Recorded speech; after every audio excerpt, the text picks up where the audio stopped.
나는 왜 이렇게 힘들지? 왜 내만 이렇지? 이 사람은 병이 나서 죽습니다. 여러분, 우리가 스트레스라는 것도, 야, 이것 때문에 난 죽겠다. 그럼 진짜 죽습니다. 그러나 스트레스라는 게 왜 뭐 살다 보면 그 정도 스트레스에 있지. 그러면 그 사람은 죽지 않습니다. 그러니까 문제는 스트레스 때문에 죽겠다 그러면 진짜 죽어요. 안녕하세요. 정신과 의사입니다. 이시영입니다.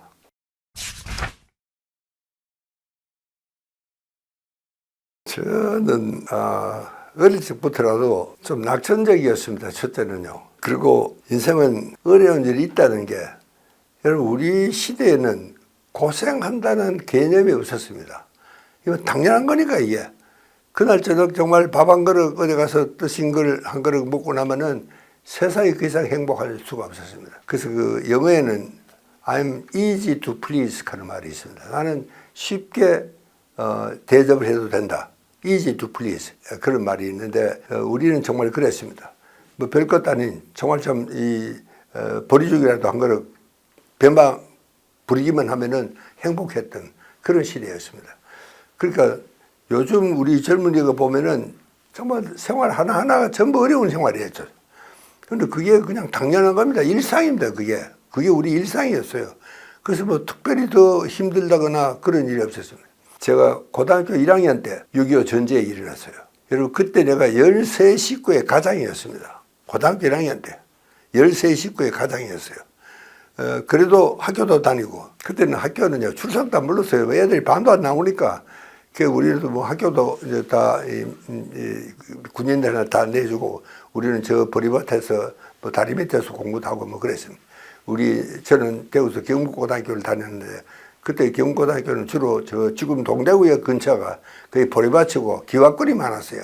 그 기와꿀 공장에서 공부를 했던, 그 졸업도 거기서 했죠.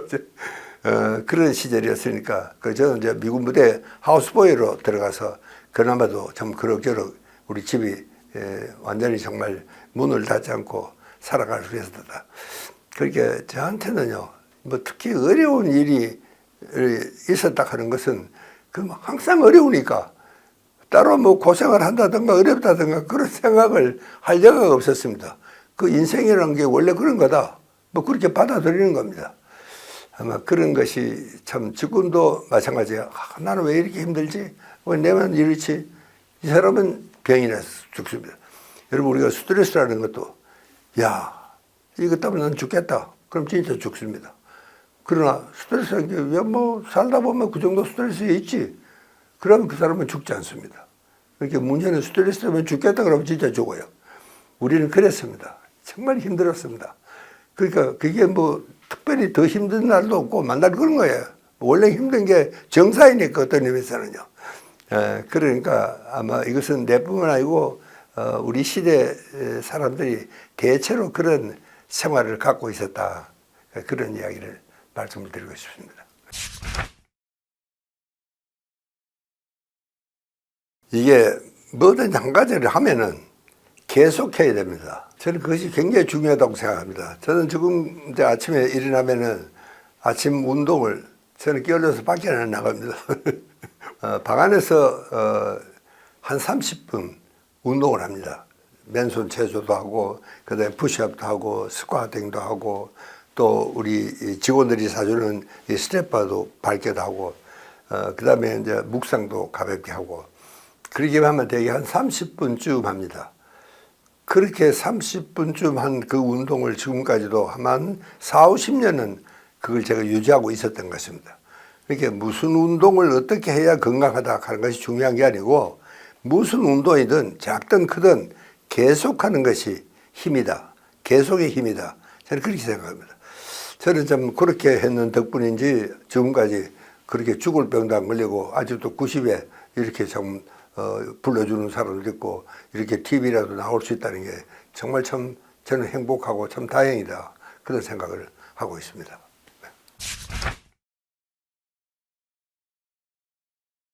그 질문은 참 제가 말씀드리기가 좀 부끄러운 점이 있어서 좀 어려운 질문인데, 우리가 학교 다닐 때는 무슨 목표라는 그런 것도 없었습니다. 사실은요.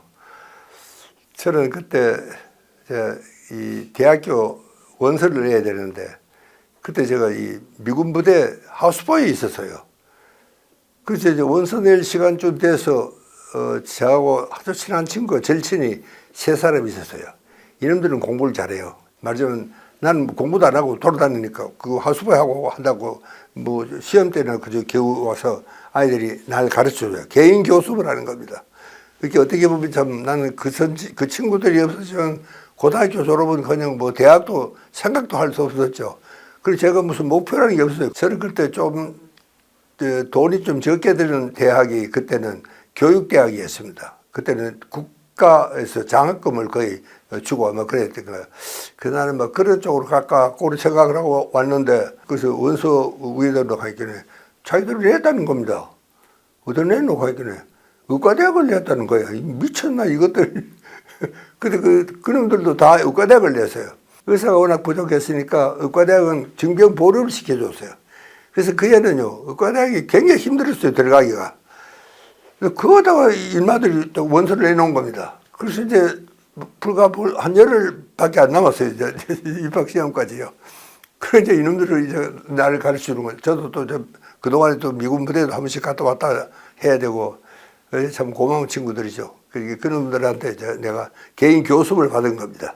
뭐 영어, 뭐 이놈은 영어, 이놈은 물리, 뭐 이랬대. 그래서 참 뭐 용케 정말 재수가 있었어요. 난 그건 정말 재수라고 생각하는데 합격을 한 거예요. 그래서 참 이 친구들이 참 지금 생각해도 참 고마운 친구들이고, 그렇게 그때는 뭐 제가 의과대학에 들어가서 의사가 되겠다 하는 그런 목표라는 것도 사실은 없었습니다. 그러나 이제 한 가지 저한테는 상당히 내가 좀 애국자적인 그런 마음은 있었던 것 같아요. 어쨌든 내가 나라를 위해서 뭔가를 해야 된다. 그 생각은 아주 분명히 했고, 그래서 제가 참 의과대학을 졸업하고 미국에 그 예일 대학을 간 것도 그때는 정말 거기에 내가 정말 존경하는 교수분이 계셔서 그분 때문에 내가 가는데, 그때는요, 예일 대학은 진짜 뭐 하늘의 별 따기였습니다. 더구나 대구에 있는 이 촌놈이 예일 대학 그러고 뭐 말도 안 된다, 그러니까 이게. 그래도 그 양반은 그 중공이에요. 그때는 중공이라고 그러죠. 중국이야. 그리고 중공에서 세뇌 교육을 받은 사람들, 대부분 선교사분들이 많았어요. 이제 그분들이 이제 세뇌가 됐다. 세뇌가 뭐냐면 너는 제국주의의 스파이다. 이렇게 세뇌를 하는 겁니다. 중국 정부에서. 그래서 이제 이게 완전히 스파이가 됐다. 그 자기가 자인을 하면은 이제 내보내 주는 거예요. 그럼 이제 그게 어디로 나오냐면 홍콩으로 나와요. 홍콩이 유일하게 이제 통로지, 자유국가하고. 그래서 이 양반은 우리 립턴 교수라고, 이 양반은 거기 앉아 있다가 그래서 풀려 나오는 사람을 인터뷰를 하는 겁니다. 내가 그 책을 읽고, 아, 내가 예일대학 가서 이 교수 밑에서 공부를 해야 되겠구나. 그때는 내 목표가 분명히 했습니다. 그래서 이제 그거를 내가 공부를 해야 되겠다. 그래서 그때는 제가 딱 마음을 먹었던 것은 립턴 교수한테 내가 가서 공부를 해야 돼요. 그 양반이 예일대학 계셨어요. 내가 참 나중에 우리가 남북 통일이 되고 이야기가 될 때는 내가 큰 역할을 할 수 있겠다 하는 그런 생각으로. 그래서 그때 이제 이 정신의학도, 대구는 정신과 의사도 없었어요, 사실은요. 근데 내가 사회정신의학이라는 것은 개인 정신병이 걸리면 정신과 의사한테 가면 되지만, 사회가 정신병이 걸리면은 국가에서 연구를 해야 됩니다. 왜 우리나라에 이 자살률이 이렇게 많은지, 왜 우리 한국 사람이 이렇게 격정적인지, 이런 거는 정부에서 연구를 해야 됩니다. 그리고 정부에서 대책을 내놔야 돼요. 그래서 이제 그런 것들을 내가 이제 공부를 하기 시작을 한 것이 아마 사회정신의학의 시초가 아닌가, 저는 그런 생각을 합니다. 네. 저는 이 술을 먹지 않습니다. 또 담배도 이제 끊었고요. 그게 술을 안 마시니까 저녁 시간이 제가 좀 일찍 퇴근을 하는 편이고, 또 저녁 시간, 저녁을 대충 늦어도 한 6시 안팎에 하는 저녁 식사를 하고요. 그 다음에는 이제 거의 뭐 간식을 하지 않고, 뉴스가 끝나는 게 대개 한 10시쯤 끝나니까 대개 한 10시쯤 이제 잠자리 갑니다. 그리고 이제 아침에는, 제가 아침이 좀 빠릅니다. 5시면은 일어나요. 대개. 늦어도 뭐 5시, 5시 반에는 일어나서 이제 아까 이야기했듯이 한 30분간 아침 체조를 하고 방 안에서 그 다음에 이제 커피 한 잔 끓여 마시면은 내 아침 일과가 시작이 됩니다. 주로 저는 이제 책을 이제 많이 써야 되니까 독서를 많이 합니다. 교보문고에서 제가 책을 제일 많이 산다. 이거 언제 한번 신문 났더라고요. 뭐 다 읽는다는 뜻은 아닙니다. 보통 한 8권은 사가서 읽고, 저는 주로 이제 일본 책을 많이 삽니다. 왜 그러냐면은 일본 사람들은요, 세계 문제가 되는 이슈에 대해서 굉장히 빨리 수입을 해서 번역을 해요. 저는 참 미안하지만 영어권 1어권밖에 내가 이해를 못합니다. 그러니까 다른 나라 말로 되어 있는 것은 저한테 도움이 안 됩니다. 근데 일본은 그걸 번역을 해놔요. 그게 일본, 미국보다도 빠를 때가 있습니다. 일본은요. 근데 그게 첫 번째고, 그 다음에 두 번째는 이제 일본 사람들은 한문을 써요. 한문을. 근데 영어나 한글은 이 키워드를 찾기가 힘들어요. 한문이 없으니까. 그래서 이제 저는 책을 보통 뭐 특별한 책이 아니면은 한 30분에 한 권 다 읽습니다. 이게 점독이라 그러면 점을 찍듯이 한문으로 이렇게 몇 권 내려보면 아, 대충 여기에는 이런 책이 이런 것이 쓰여 있구나 하고 넘어가고, 제가 책을 거의 한 100권을 넘게 쓰게 된 것도 이 의학이라는 것은 하루가 다릅니다. 예. 작년에 했던 학설을 올해 학회 가서 떠들었다가 잘못하면 뭐 큰 창피를 당합니다. 요즘도 젊은 정신과 의사들은 똑똑하니까요. 막 아주 굉장히 공격을 받게 이렇게 됩니다. 그러니까 이제 저는 비슷한 책도 여러 권을 써야 됩니다. 적어도 늦어도 한 5년에 한 권씩은 제가 꼭 써야 됩니다. 그래 똑같은 책이지만 그 이유가 이제 그만큼 의학이 빨리 발전하는 겁니다. 그래서 제가 이제 공부하는 것은 주로 이제 이 뇌신경에 대한 공부를 많이 하니까 이 뇌신경에 대한 학문이 정말 굉장히 빠르게 변합니다.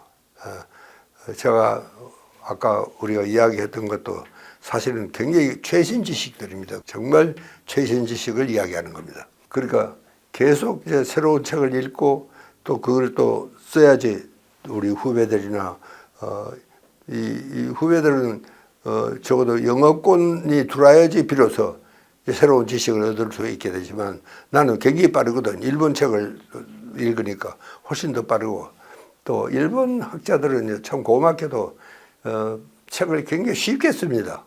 우리나라는 학자들이 때로는 굉장히 어렵게 써요. 신문에 칼럼도 보면 너무 어렵게 써가지고 나도 잘 못 읽겠어.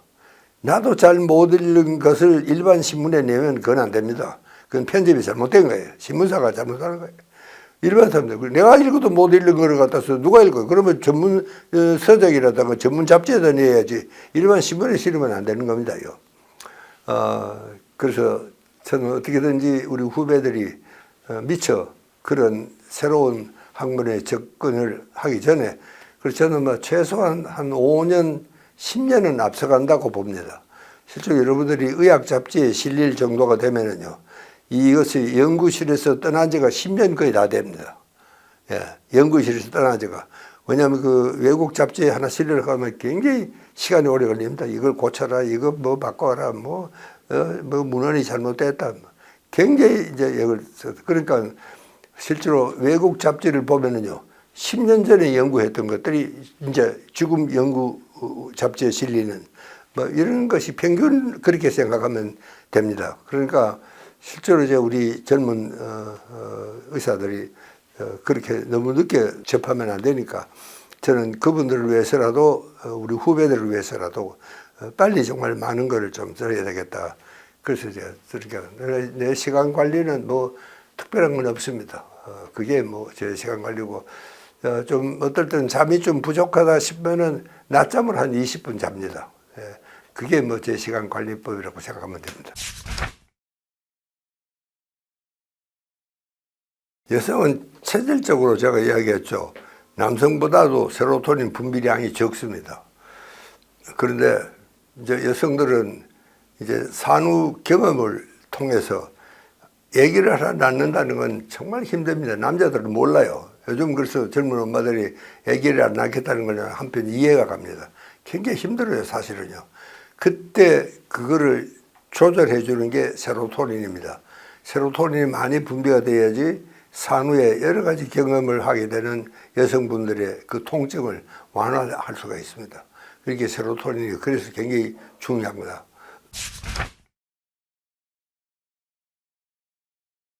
예, 우리가 이제 일반적으로 도시인들의 피로는 이것은 육체적인 피로하고는 조금 다릅니다. 대체로 우리가 생각하는 정신적인 피로죠. 뇌피로에 속하는 겁니다. 이렇게 육체적인 피로는 쉬면 되지만 뇌피로는 쉰다고 되는 게 아닙니다. 쉬면 더 나빠질 수도 있습니다. 그렇기 때문에 뇌피로를 회복하기 위해서는 정말 별로 신경을 쓰지 않아도 될 수 있는 일을 시켜야 됩니다. 예를 들면 청소를 한다든가 가드닝을 정원에 물을 준다든가 정원 손질을 한다든가 뭐 그런 것은 특별히 신경을 쓸 일은 아니죠. 그러나 이걸 이제 해야 되는 겁니다. 근데 우리가 이제 이 뇌피로는요, DMN이라는 신경 조직이 따로 있습니다. Default Mode Network. 이것은요, 쉴 때도 일을 하는 것이 이 뇌입니다. 그렇기 때문에 우리가 이 뇌를 정말 잘 다듬어야 되는데, 이 뇌가 실제로 이 전체가 쓰는 이 뇌 에너지의 60 내지 80%를 이 DMN이 쓰고 있습니다. 그러면 이 DMN은 언제 나오느냐 하면은 우리가 쉬고 있을 때, 잠자고 있을 때, 그렇게 일을 안 할 때 일을 하는 것이 DMN입니다. 이게. 그래서 참 이 뇌피로가 굉장히 힘든 겁니다. 이 잠이라는 것이 참 모든 우리 정신 건강에 제일 중요한 게 숙면입니다.